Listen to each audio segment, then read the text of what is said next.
Atleti win big in the Madrid derby, and there's only one team that's left in the Prem that is undefeated. And newsflash, it ain't Liverpool. Captain America and team take the top spot in Italy, and it already seems like we can just save a lot of time if we get Bayern the title now. All this and more on this episode 92 of the No Business Soccer Podcast. Wow. Snooze, kick us off. Hey, let's dig in.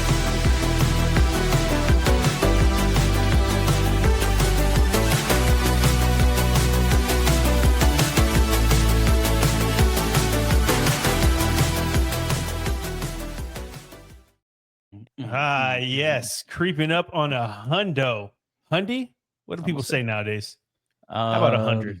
A bill. Yeah. Either way, that's all. I'm all your good, host, Snooze. Welcome to the No Business Soccer Podcast. We're here with the full fam. Of course, that means Brainiac, J-Fam in the back, Danny P on the ones and twos, probably eating a sandwich, and my boy, hype man, Vic. What you sipping on, dog? Well, today I got a little bit of a sample that I got from my homie Yao, that he actually doesn't work at Specs anymore, but it is a G4 G4 7-year extra añejo.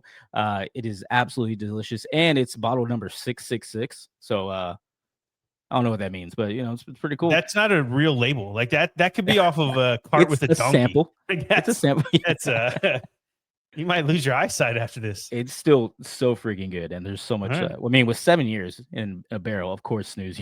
Like all the caramel notes. Yes, obviously. A 6 year, no, 7 years. Yeah, but it's absolutely good. I'm still going on my tequila kick right now. It's like all I've been drinking lately for a little bit. But so yeah, while I cheers you here, go ahead and hit the like button, hit the subscribe button. It's still free, I'm pretty sure. If anybody's charging you, they're scamming you. But I don't think we have that many people in the comments. And while you do that, I'll go ahead and cheers you. Ding. Yeah.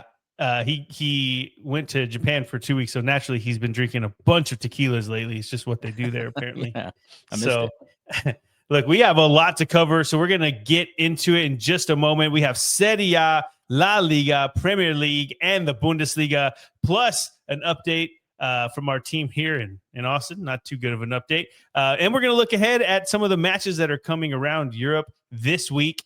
And I believe that's all we have from this weekend. Yeah, we're in the thick of it, guys. There is so much going on. So before we go to Europe, though, let's jump over to boots on the ground here in Austin, Texas for the Austin FC Minute.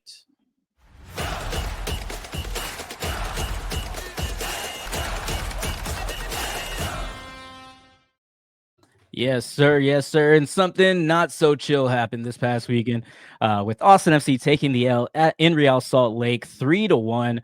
But with the caveat that we did not have our starters out there for about 60 minutes, 70 minutes, because we are prepping for the most significant match in Austin FC history this Wednesday at 7 o'clock here at Q2 Stadium against Nashville. It's going to be the U.S. Open Cup final, and everybody was saying that. We're resting our starters. That's what we're focused on is Wednesday night. It's going to be the first opportunity for Austin FC to hoist a trophy, and what better way to do it than in front of the fans at Q2 Stadium. I hope to see you guys there. I'll be there. Snooze, you going to be there? You going to be there, Snooze? I'll be there. Snooze is going to be there, and yeah, it's a good time right now. So unless we're like losing or something really bad's happened, find your boy, first like 2 or 3 on me. It's going to be a good time. And get there early, too, because they're doing some like pre-partying. They're doing a march to the stadium, all kinds of stuff.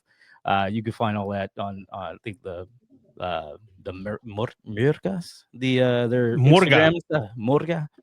Their Instagram. They're doing all kinds of stuff.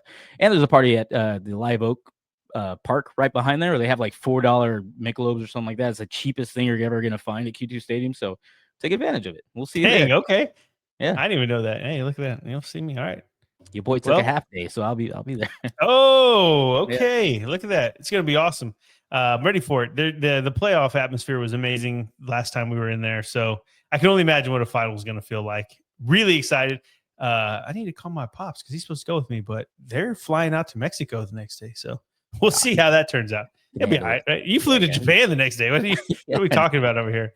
And while we were doing that, I was just checking because I know that the Champions League is back. Let's see if the Conference League, I know, is that it's their first week, and the Europa League. Wow, we are fully back. It's like a full slate of European football. Man, we got a lot to talk about. So let's jump into it. Let's go first wrap around the European reach around, some people say, but the European wrap up will go to Italy.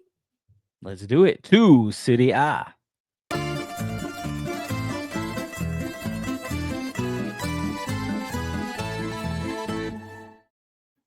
Dang, I want to go back to Italy too. Yeah, that music always hits. I don't know what it is. I think all these music. I just like traveling. That's probably what it is. It takes you back to the moment in time when you saw.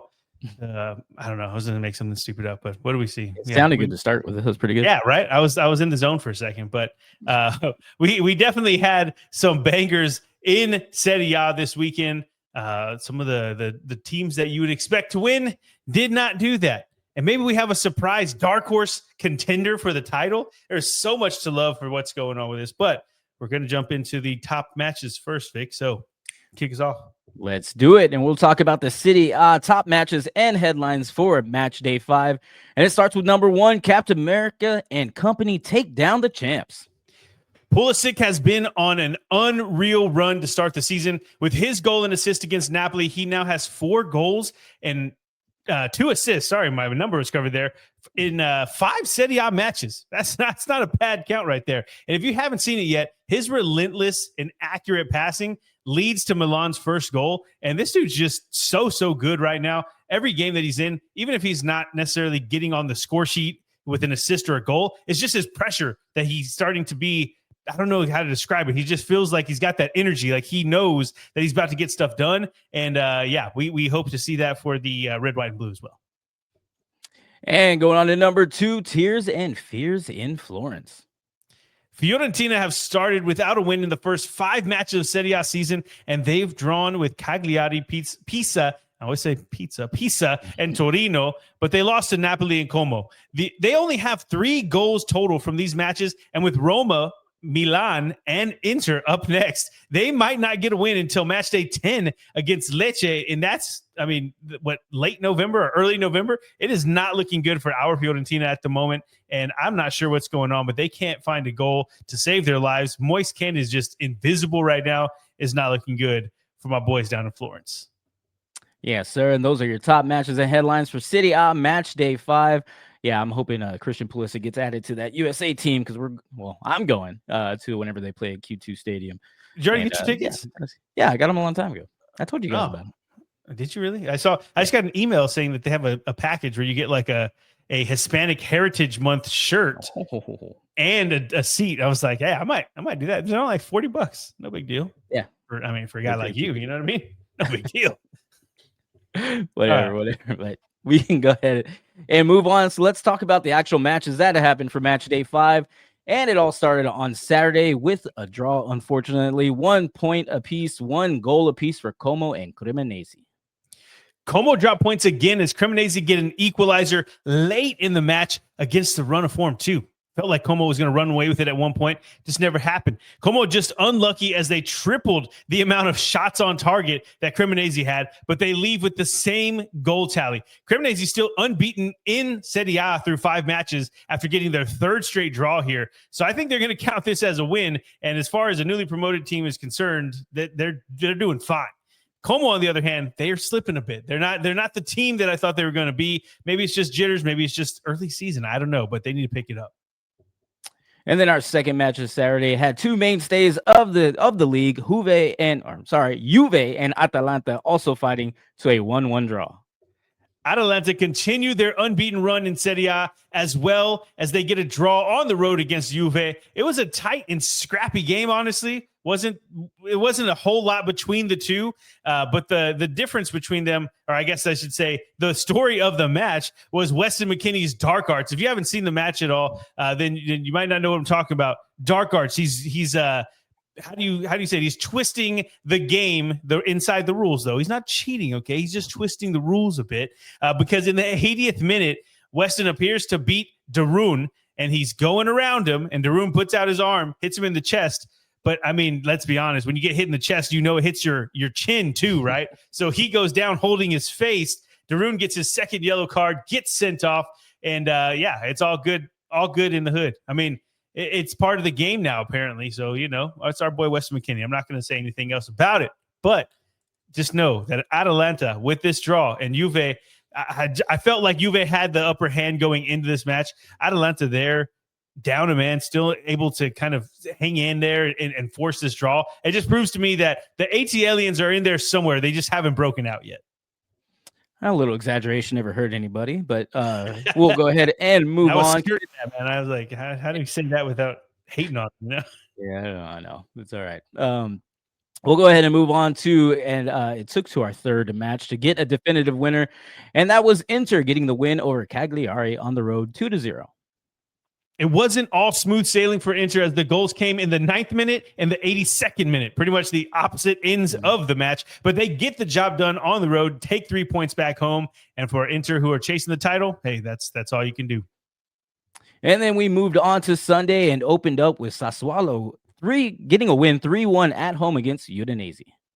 I did not expect this from Udinese, and they haven't looked impressive in their most recent performances, and they find themselves losing back-to-back matches. Credit to Sassuolo, though. They looked really good in this one, and I hadn't seen them look this good in a couple of matches. So the one person to check out for Sassuolo in their next match, and I'll be keeping an eye on for sure, was Kone. He was awesome in this match the entire time, running them ragged. I'm going to look forward to seeing him play in their next match, which I'll look up who it is next in a second.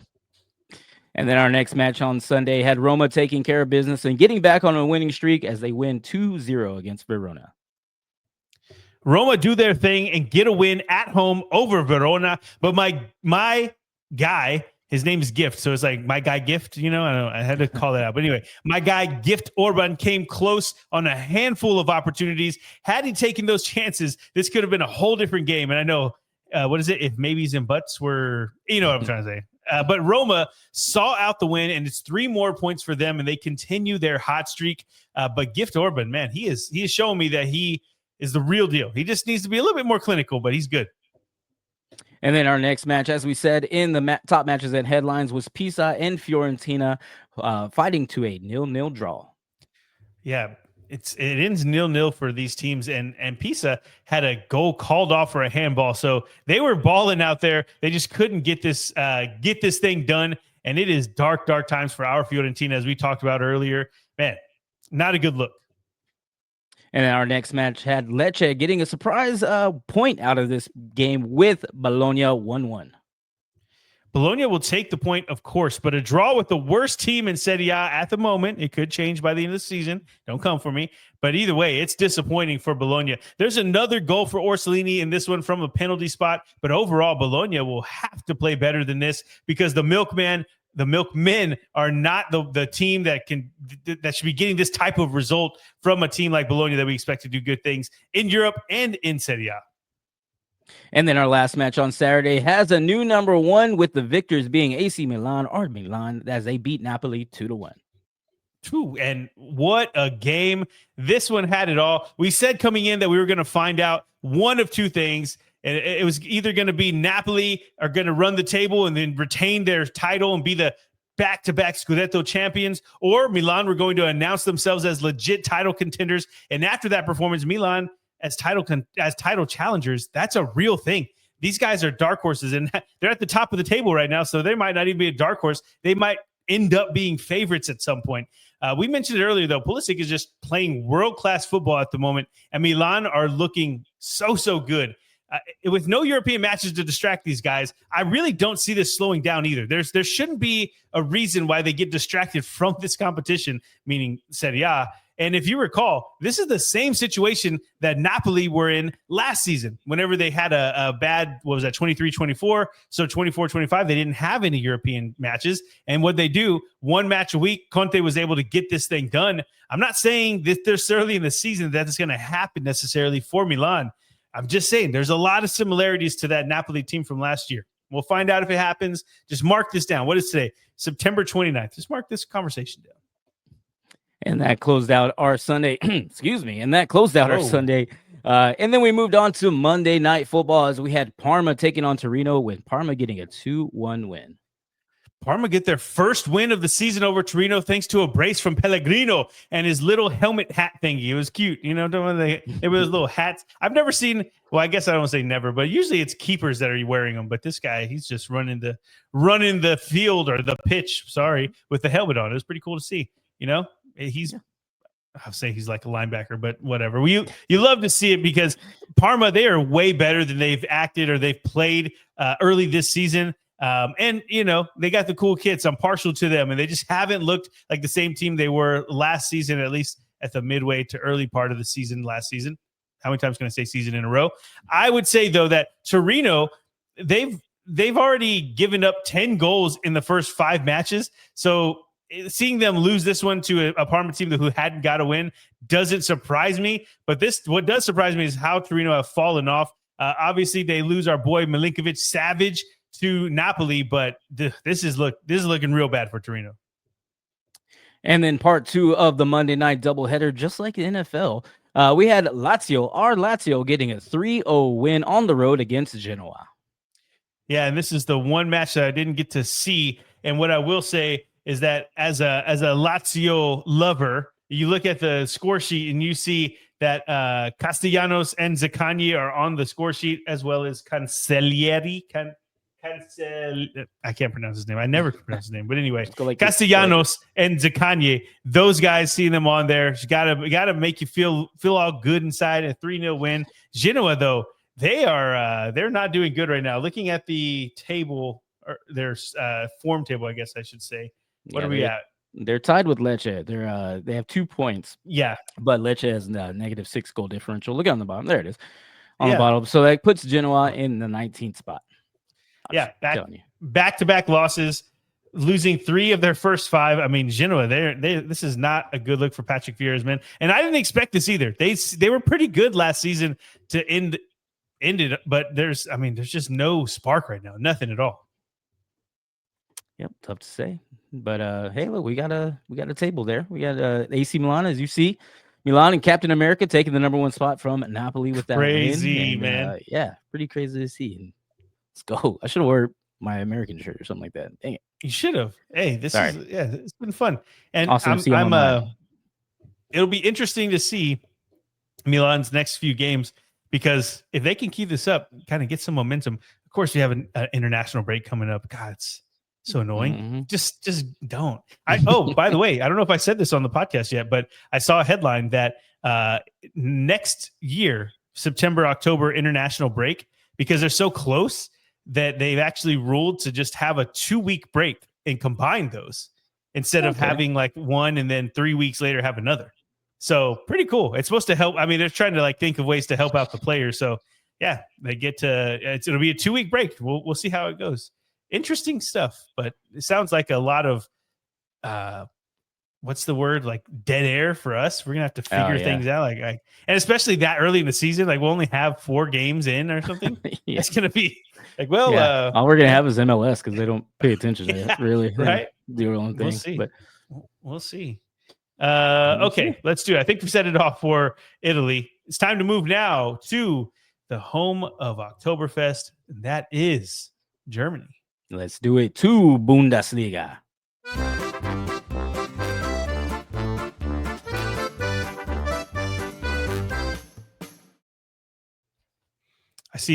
I know that it's about over, but I keep seeing all of the videos, and I can't. Every year, it's just I can't be more jealous, and it's just see these matches going on, and imagine if we would have gotten to go to a match plus October. Next year, we're gonna make it happen. It's gonna be so much fun. They let you take in a 2-year-old, because that's what I'll have, or a 3-year-old, whatever she'll be at the time. I'm sure they have to, right? Just get a little. They're like a daycare. I'm sure you're fine. Right? Put her in there. Oh yeah, I can also hang out with her too. Yeah. Yes. But anyway, all right, let's jump into it. Let's go ahead and go. We will talk about the top matches and headlines for Bundesliga match day 5, and it starts with number 1, Loco for Bakayoko.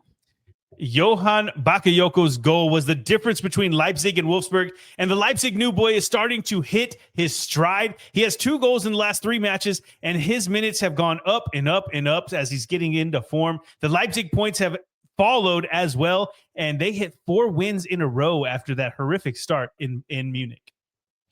And number 2, a 10-goal thriller. Well, a thriller might be a stretch, as Eintracht Frankfurt were up big in the first half and let their foot off the gas. It led to 4 second-half goals from Gladbach and raises a ton of questions around Eintracht and that defense going forward. And number 3, Stuttgart are back? Question mark.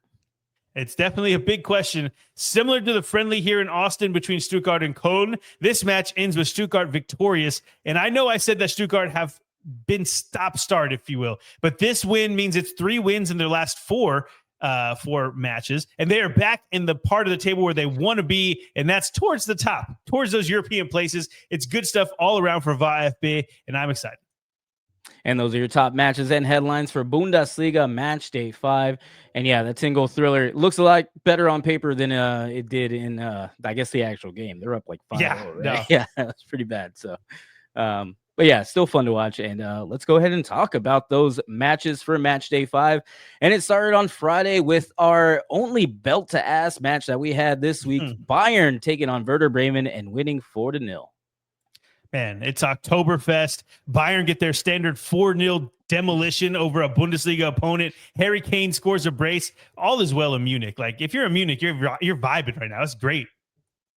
Yep, that's going on just as every day. But we'll go ahead and move on to Saturday as Dortmund take on Mainz and get the win on the road 2-0. Dortmund's 2 goals in the first half were enough to see out the win, and the 2 goals were complete team goals. They're working those passes just right. It's just been really smooth of late for this Dortmund team, and really cool to see them hitting their stride again. Mainz were completely useless. They weren't completely useless here. They hit the post and came close a couple of times, but man, it is only 1 win in their first 5 Bundesliga matches for a Mainz club that are in Europe and actually be playing this Thursday. So not a good start for them. And our second match on Saturday, say it ain't so, Heidenheim getting the win 2-1 against Augsburg. Heidenheim win. That should be done right there. And the 3 points comes against a fellow cellar dweller in Augsburg. So that makes it a 6-pointer. And Heidenheim hadn't won in the Bundesliga yet this season. So they stopped their 4-game losing skid. But Augsburg have done the opposite as they pick up their 4th consecutive loss. And after circling the drain in full panic, and they're circling the drain in full panic mode now, Augsburg they were good 2 weeks ago. I don't know what happened. They have looked really, really bad in the past couple of match days. And moving on, we had St. Pauli fall to Leverkusen 1-2, and St. Pauli are wishing they'd get back to their winning ways.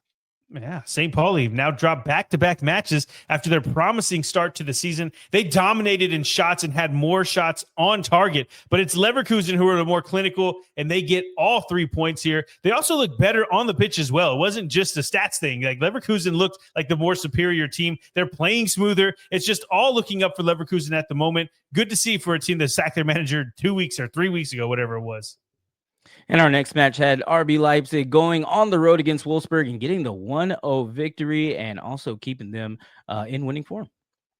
Of course, we talked about it a second ago, but Bakayoko, he gets the 8th-minute goal, and that was the only goal of the entire match, despite both sides combining for Vic. Get this, 42 shots on the day, 1 goal. Bakayoko's proven to be the real deal in the Bundesliga already, and Leipzig have now won 4 straight matches and are back in 3rd in the table. And I called it out in the preview, and now Wolves have only one win in their 5 Bundesliga matches, and it just, losing back-to-back is not looking good for them. At this point, I'm ready to call that I was wrong about this Wolfsburg club. I thought they would be a lot, I don't even know a word for it. I thought they would be doing better is the best way I can describe it. I just had a lot of promise around them. I thought that the new coach coming in would be a great time, and just the vibes they felt good.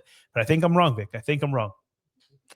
And closing out our Saturday, if you like defense, look away now as Borussia Mönchengladbach score 4, only to fall to Eintracht Frankfurt 6. Yeah, insane. As the correct score, too. You can look it up. It is not a typo. Eintracht Frankfurt win this match, but it was the absolute worst team in the Bundesliga right in front of them in Gladbach. And, of course, they're starting to pick things up, but, giving up 6 goals, 5 in the first half, that's not a team that you should be letting come back like that. I think, though, that if this was a better team, if this wasn't the absolute worst team in the Bundesliga, that Eintracht will probably draw this game because they had 5 goals in the first half, let their foot off the gas.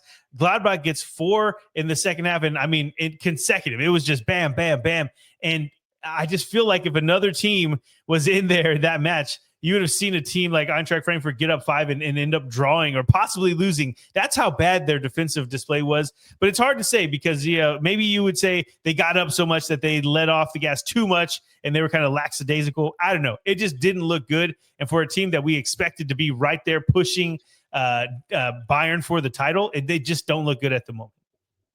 And that closed out our Saturday. We opened up Sunday with 1 point apiece, 1 goal apiece, Freiburg and Hoffenheim drawing. The Black Forest boys in Hoffenheim draw in this match, but Freiburg were dominated in the stats with Hoffenheim having 9 more shots and 3 more shots on target. Both scores come before the 15th minute, so this one was tense throughout and just lacked action throughout. And then our second matchup of the day was Stuttgart getting the only 3 points of the day as they take on Köln and beat them 2-1. Yes, Köln got a slick goal in the 4th minute, and I mean slick. It was nice, but it was all Stuttgart after that as they hand Köln their 2nd straight loss. It's tough sledding in the Bundesliga, and Köln's fairy tale start is coming to an end, unfortunately. But I do think they look good enough to stay up and make another run of results. Maybe, hopefully, they can start next week. But at this point, it looks like they're going to be not in the relegation battle, but maybe just below mid-table. And unfortunately, we finished a little limp as Union Berlin and Hamburg fight to a 0-0 draw. We had a blocked penalty, a late red card, but other than that, pretty uneventful affair between Union and Hamburg. And we don't talk about 0-0, so that's it. And those are your matches from Bundesliga Match Day 5. Snooze. My lip hurts. I don't know. I know this is peeling back the curtain a little bit, but when I took a drink earlier before we started, I just rammed this into my lip. And now I'm drinking this tequila and the alcohol is going straight in there. So if you guys see me just going for a little bit, I taste a little bit of blood and it burns. I'm sorry. That iron taste, that liver and onions, boy. I'm sure y'all didn't need to know any of that. But that was Bundesliga Match Day 5. We have, I think Bayern, we can go ahead and give them the trophy now. I mean, they look absolutely unstoppable. 4-0 win during Oktoberfest in Munich, like you said earlier. Stop, man. Just making me jealous. What a great time to be there. Just do it. Just give them the trophy. Best way to do it. I need a board behind me that's like 0 days since a workplace incident now. You got a busted lip on the job. You got to start this counter again. Golly. Well, let's do it. There's only one other place to go. Well, no, there's 2 more places to go. So almost. All right, let's do it. Let's go to Spain. Let's do it to La Liga.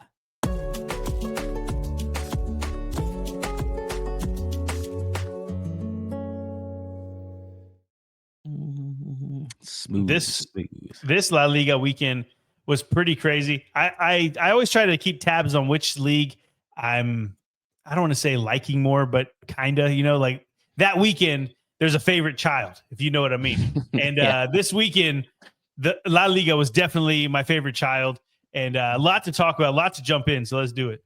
Let's do it. Let's talk about the top matches and headlines for La Liga Match Day 7. And it all started with the guy I compared the goal tally to a but. Let me say that again. And it starts with a guy whose goal tally I compared to a pair of butt cheeks, Julian Alvarez, more like Julian Walvarez. Atleti have been awesome in the past few games, and it's in large part due to Mr. Alvarez himself with his 5 goals in the last 2 matches. But I don't think anyone thought that a 5-goal performance was something that Atleti had in their bag, and especially not against this Real Madrid side. Man, that was a chore to get out. But luckily, number 2 is going to be a lot easier as the Elche hype train rolls on.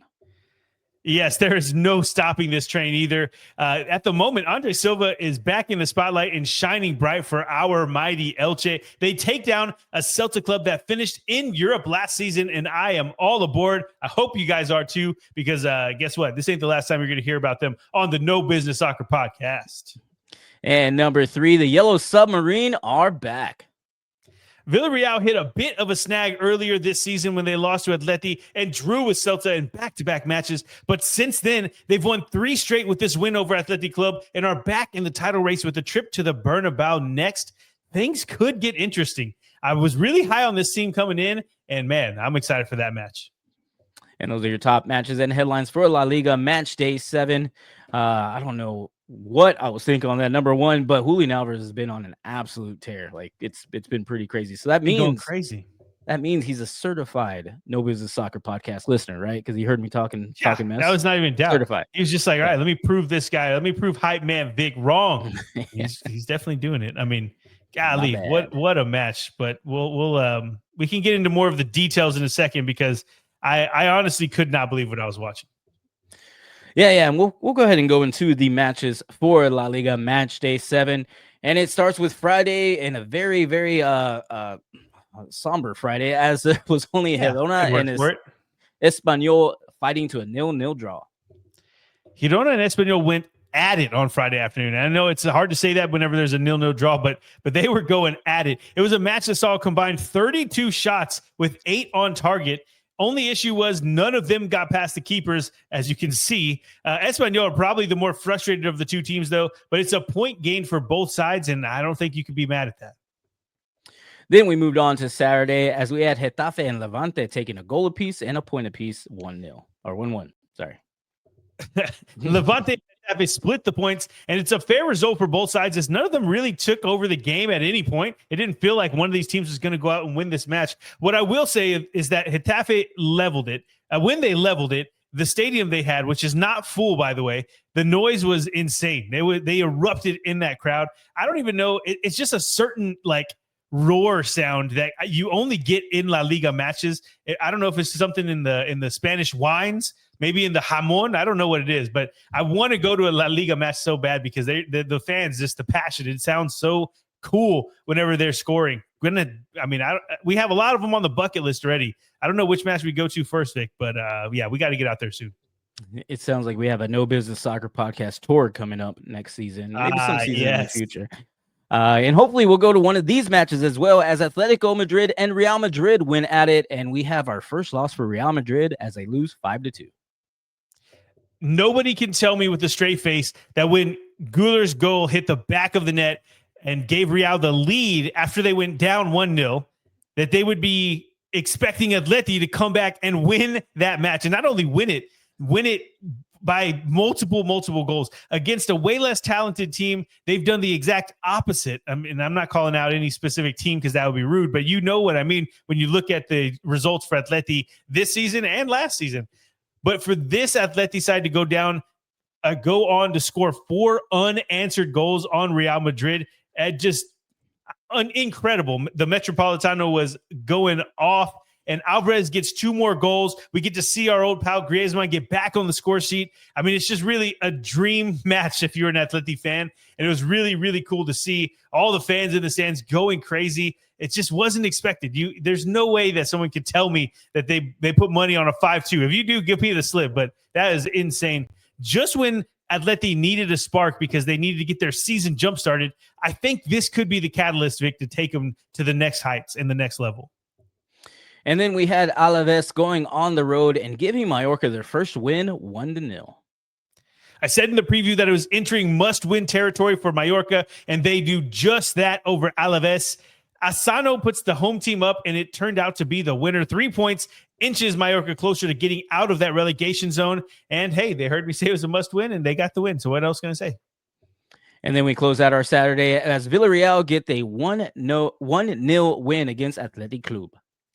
Alberto Molero's goal in the 77th minute was the difference between these two teams as Villarreal make it 3 wins in a row. I talked about how the creativity and clinical finishing leaves Athletic Club when Nico Williams leaves the club. And I don't mean he left the club. I just mean he's injured right now. And there was a free kick in the 26th minute that kind of explains this whole thing that I'm talking about. So the free kick comes in to the box in the 26th minute. And there are 7 touches from Athletic Club players before someone from Villarreal clears it. And this is all happening inside the Villarreal box, and they don't get a goal. It's just, I don't know what to say. They don't look good right now without Nico Williams in there. But all credit to Villarreal, who have turned things around of recent. And, looking forward to their big match coming up. And then we moved on to Sunday as Rayo Vallecano fall to Sevilla at home 1-0. Rayo lose back-to-back games after falling at home to Sevilla, and it's now 3 losses in the last 4 matches for Rayo, and it's not looking good for them. Sevilla, on the other hand, they're in great shape at the moment. They're above mid-table for the first time in the forever, as long as I can remember, and they are feeling it. And I don't mean as long as I can remember as in like years. I just mean the past couple of seasons have not been good for Sevilla. So this run of form that they're in is looking really good, and they're not in the relegation scrap right now. So they just need to keep where they are. Win a couple here or there, you'll be fine. And our second match of Sunday had Celta Vigo doing their best, but could not stop the high train that is Elche as they win 2-1. Absolutely not. And I'm actually starting to really like these Elche kits too, the white with like just a green bar across it. It's pretty cool. I really like this team. Elche don't look anything like a team that was playing in the second division last season. And like I mentioned earlier, Andre Silva has completely changed this team. He was slow rolled into the squad, but since playing full-time as a starter, he scored 3 goals in 4 matches. They are so fun to watch right now. And when you see a guy like Andre Silva, who has played for some of the biggest clubs in the Bundesliga, and he's been a Portuguese mainstay for a while. It's so good. It is so good to watch, so fun to watch. And yeah, I can't wait to see them continue this run.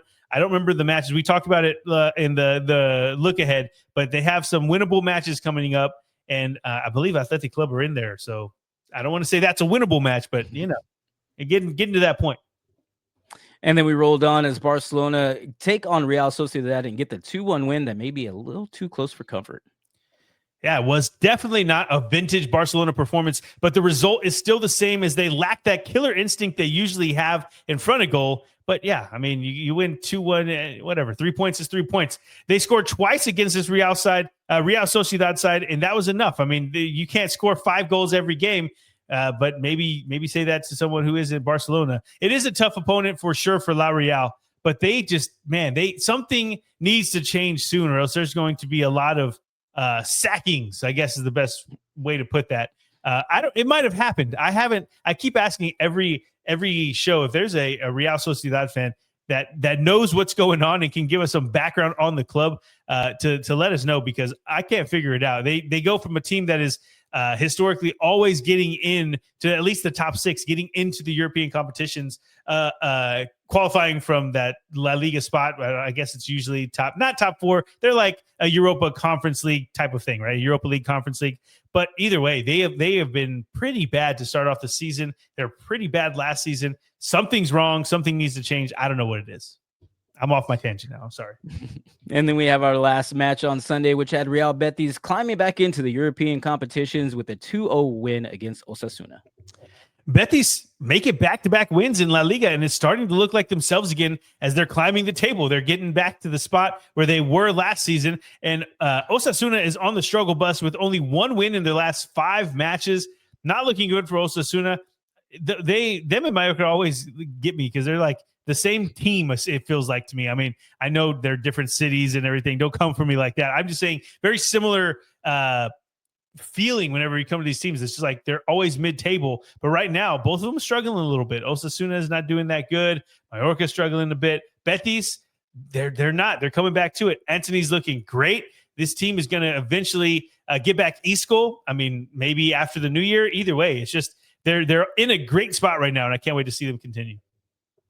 Yes, sir. And that closed out our Sunday. We did have a match for Monday Night Football. It was Valencia and Oviedo, but that got postponed due to some heavy rain. It should be happening tomorrow, or if you're listening to this when it came out, today at 1 p.m. Central Time.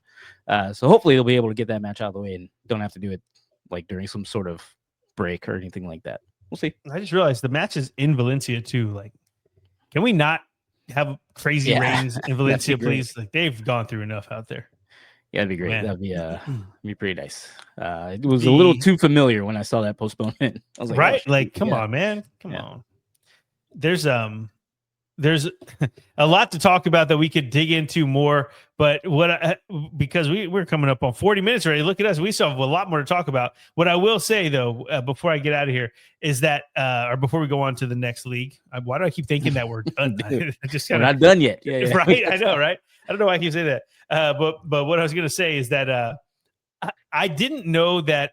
So watching Julian Alvarez a lot, he scores goals. He's a really good forward, good at getting into opportune situations. I didn't know he was like their dead ball specialist as well. He's made a couple of free kicks recently, and I'm like, God, this guy, he's just awesome. He's really, really good. And I was trying to remember what he was at. Where did they buy him from? Was he with City or was he with Chelsea? I do not know. I Producers. cannot remember. I get them all mixed up, and Chelsea buys so many players. I'm pretty sure. Let's see. Boom. It was City. Yeah, he did. It was City. So yeah, but when I look at him, I'm like, man,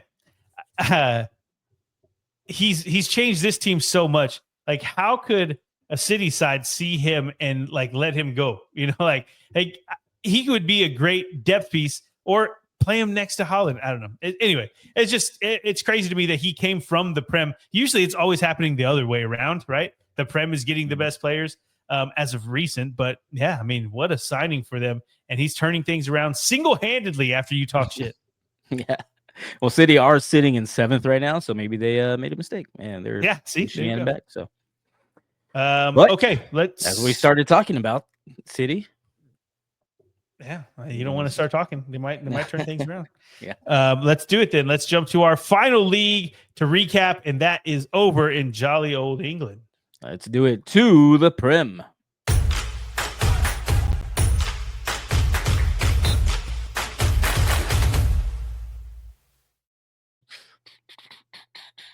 Juicy about a lot of different things. Yeah, I was going to say we could talk about a lot of things right now, but there were some crazy results that I did not see coming, and I don't want to ruin it. So before we do that, let's just jump in, Vic. Let's do it. And we will go ahead and jump into the top matches and headlines for Premier League Match Day 6. And of course, we start with the number one team in the league. Liverpool goes down go the champs. Liverpool fall to Palace at Selhurst Park, giving them their first loss of the Premier League season as they lose their lead, the gap on their lead to the top of the table. Make sure I say that correctly before Vic comes for me. Palace have now beaten Liverpool twice this season with the Community Shield already added to their trophy cabinet. Palace fans, look at me. Just know and enjoy these times because these are the good old times. You know that saying, like, I wish I knew that the good old times were happening when we're in them. These are them. Enjoy them. And number 2, the Wounded Lions. With Chelsea's loss to Brighton, they've now lost 3 of their last 4 matches in all competitions and have Liverpool up next in the Prem. So this could be just a bump in the road, but they're a far cry from the team that won the Conference League and then like a month later won the Club World Cup. I just remember looking at this team like, man, I don't know who's going to be able to beat them. And they are in a bad way right now is what I was going to say, but that doesn't make sense. Maybe I'll make it a thing. Yeah, they're in a bad way. It makes sense. Don't worry. We'll move on to number 3. The Gunners win it at the death. With Gabriel's last gasp winner, Arsenal get a much-needed win in the Prem. But not only is it much needed for their own sake, but it's much needed because Liverpool's loss means they cut into that 5-point gap and making it only 2 points now. That lead, and they're right in the thick of the race again. And it felt like if things turned a little bit differently, they could have been completely out, and it's not even October yet. So good on you, Gunners. And number 4, rare air for the Black Cats. We're venturing into rare territory with Sunderland as their 11 points from their first 6 matches is the most for a newly promoted side since West Ham did it in 2012-2013. With United and Wolves up next in the Prem, this could be a successful stretch for them. And folks, we may finally get a newly promoted side to stay up past one season. And those are your top matches and headlines for Premier League Match Day 6. And I think the Gunners had a little bit of help as they allowed handballs to make them legal for, 12 seconds. They were like, yeah, they're legal. What's going on? I don't know if you saw the thing, but the Arsenal defender went for a tackle or just like got to the ground, but he had his hand up clearly away from his body, but it was too close, so he hit him. And they were like, no handball because of proximity. I'm like, oh, so any defender can just do that right in front and just hold their hand up and definitely. My hands, I'm like standing right next to you. But I will say that the Arsenal striker, what's his name, Gyökeres, he had a penalty that was changed. They called it a penalty, and then VAR checked it and then called it not a penalty. So it could have gone both ways, but. I mean, trust me, I am the last person to care if Arsenal win or lose. I'm just being fair here, okay? Yeah, that's true. That's true. Well, let's go ahead and get into the matches. And it started with Saturday as Brentford hand another L to Manchester United 3-1. Brentford get a win over United at home and just pile on the misery for Amorim. I thought after United's win over Chelsea last weekend, that could have been the changing point. That could have been the catalyst for their run at the title. Not really, but you get my point. Getting onto a winning streak. Brentford said, hell no, though. They put 3 past them, and the last goal was just perfection. Matthias Jensen took that shot like a stone-cold killer. He was a sniper out there, and it was a great finish and a great result for Brentford. And then we moved on to Leeds and Bournemouth as they battled to a 2-2 draw. Leeds took Bournemouth to the brink of defeat, but the Cherries found a way to equalize through a stoppage time free kick. The Cherries are playing like a top 6 side at the moment, and I don't feel like they're going to be beaten anytime soon. But credit to Leeds, who were up 2-1 for most of the second half and had Ellen Road rocking. Those players and the fans deserve the win. They just, it's a tough sport. They didn't get it. And then our next matchup had Chelsea going down to the visitors Brighton 3-1. Chelsea lose back-to-back games after the debacle with United last weekend, and in similar fashion, they end the match with 10 men. Chelsea were a goal up before Chalobah was sent off early in the second half, but the dam eventually broke and Brighton scored 3. It's a super impressive performance for the Seagulls, and especially since it was at Stamford Bridge. And then our next matchup had Manchester City handling business against Burnley 5-1. City ran riot, as they say, over Burnley at the Etihad. They forced 2 own goals, get a brace from Haaland, and just generally made it look super easy to beat this Burnley side. It's a routine performance for City, who can now look to their Champions League match with Monaco on Wednesday. And then our next matchup had Liverpool go down to the puzzle that they just can't figure out, which is Crystal Palace. They lose 2-1. Palace put on the performance of a lifetime as they get all 3 points and give the champs their first loss of the season.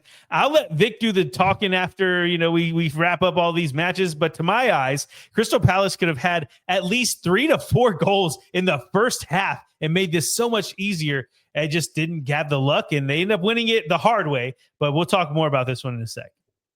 Yeah, we'll move right along, and we will go to Sunderland getting a 1-0 victory against Nottingham Forest on the road. Forest are still waiting for their first win under Ange Postecoglou after falling to Sunderland at the City Ground, and we're venturing into uncharted territory with Sunderland as they're 11 points for the first 6 matches. That's the most from any team, I believe. What did I say earlier? Yes, West Ham. I have the wrong team here, but anyway, you heard me earlier. It's the most points that a newly promoted team has had in a while, and I think that they just might get it over the line to be the first team to stay up. That was newly promoted since 2 seasons ago. It's been crazy. And Burnley didn't look too good this weekend, but Leeds getting close.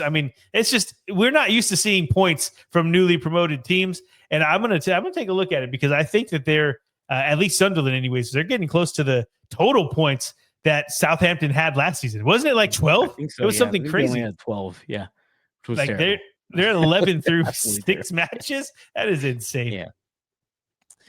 While he looks that up, we will go ahead and move forward to the last game that we had on Saturday, and it was a point apiece and a goal apiece for the Tottenham Hotspurs and Wolverhampton Wanderers 1-1. Yeah, it is poor luck again for Wolves as they led heading deep into stoppage time before Paulinho snuck one past the keeper. It's 2 resilient performances in a row for Spurs, and while it's concerning to have to come back against bottom of the table and a pretty bad, useless Wolves side, they have to. And you got to see the growth, though, because this match and last week's match against Brighton are both matches that Spurs would have lost last season. So I'm not taking it for granted. You shouldn't either. And then we started off our Sunday with a surprising result as Aston Villa remember how to score 3 against Fulham and get the 3-1 win. All right. They confirmed Southampton had 12 points in the season. Sunderland has 11 right now. Leeds has 8. Burnley has 4. So, that is close. But that is just insane. How terrible they're. Now, I bet you they're running all over the championship, though. Yeah. Anyway. Probably. All right. Where were we at, Vic? What were we talking about? Aston Villa getting a 3-1 win against Fulham. Yes, thank you, sir. Villa are scoring for fun now as they get 3 goals on Fulham, and that means that they also got their first win of the season. Hey, congrats. We knew that this Villa side were too good to continue to be that bad, and they're starting to turn things around, scoring goals, looking like they're having fun again. Fulham, though, they drop another game. It's not good. And then we ended our Sunday where handballs were allowed as Arsenal get a 2-1 win against Newcastle. Yeah, this one's definitely got a sting if you're Newcastle. They had the lead from Voltematta's header in the 34th minute all the way until Marino's header in the 84th minute. And at that point, the momentum switched, and you can really tell that they were just holding on to that point, and Gabriel makes them pay with the stoppage time winner. And this win means that Arsenal cut that lead, as we were talking about earlier in the sesh, that Liverpool is just 2 points now. That's, hey, at least we might have a race. I say that for at least 1 week. It'll probably be back to 10 in the next, 7 weeks? Let's hope so. I agree with you. I hope as well. But we're going to move to Monday Night Football as producer Danny P's Everton took on West Ham and get 1 goal apiece, 1 point apiece as they draw 1-1. Yeah, I saw most of this match. I didn't get to see the end. I did see West Ham's leveler. It was nice. Jared Bowen just does his thing. If he's going to be on the right side of the box, just put a man on that boy. He is going to get that goal. You need to get up there. But Everton's goal was really nice too. The stadium looking good. They just couldn't bring home the bacon. And West Ham, I heard something where it was like, West Ham, they sacked Moyes. He's now the manager for Everton. And West Ham hire Nuno Espirito Santo after he was sacked from Forest, and then Ange Postecoglou took over for him, who was just sacked from Spurs. So it's just like a domino effect of all these managers that keep getting sacked, and then they get these new jobs. But hopefully for both teams, Moyes and Espirito Santo work out for them. But either way, they draw on the night, and it was pretty entertaining though. I had fun. Danny P, I don't know if he had fun. He'll tell us, but 1-1's even. Sure he will. Sure he will. Maybe he'll come. He'll even turn his mic on and say something. No, absolutely not. I don't allow that on the show. Well, those are your matches for Premier League match day 6. It was fun. And we can go ahead and turn to the table. No. Yeah. Tell me about the Liverpool performance. You thought I forget. Okay. You thought I forget about it. Okay. Well, Liverpool did get a taste of their own medicine, and I said that just before that throw in that Crystal Palace had with a late goal. It was the 97th minute. There were 6 minutes of extra time. Mm-hmm. And you could just tell it was a little bit different at BD Riley's. We're like, they might do it. And sure enough, they did it. The energy was off. Yeah. Disturbance in the force. Yeah. We have to play better football. Liverpool has to play better football to get a result, especially against the Crystal Palace team, which we play them in every league, every tournament, all the time. Like we play them at the end of the month as well, I think. Yeah. So in the Carabao Cup, right? Yeah. So Crystal Palace, I mean, they just have our number. We can't figure them out. They always seem to get a win from us, taking a couple of trophies from us. And it's not good times, but I think it's a little kick in the ass that we need.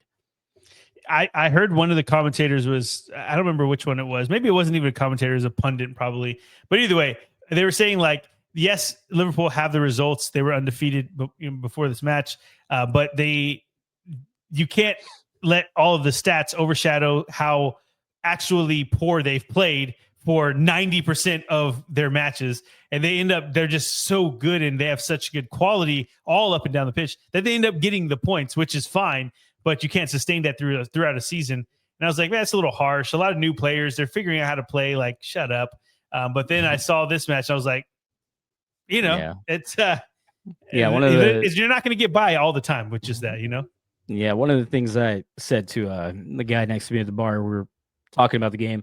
I was like, man, I would kill for just like a 2-goal win. That'd be nice if we had like a 2-goal win sometime, right? But no, the cardiac Reds keeping us on our toes, and we got a taste of our own medicine. I think it's a kick in the ass that we need, and hopefully we shape up and play Chiesa more. I like Chiesa. He's growing on me. It'd be cool. Well, we're almost at the hour point, so you were right. We do got to get going, but didn't you? I want you to get your spotlight for your Thanos award. Yes, you had an award.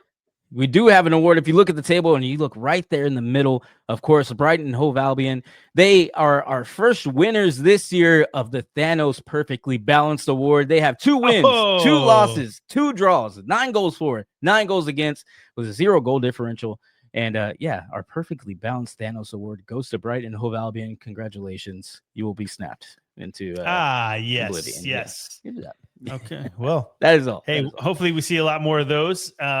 And for the next few minutes, we'll run through all of our UEFA competitions because they're back. So let's go to the UEFA competitions.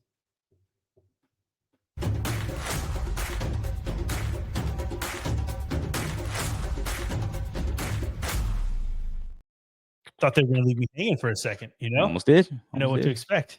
Keep on let's the toes, go first. baby.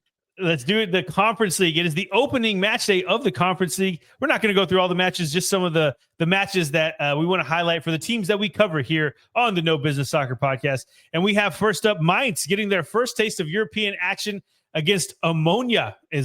Couldn't tell you, but it looks like it says Ammonia, and it's a little good luck charm. Let's see where this team's from. I'm very interested.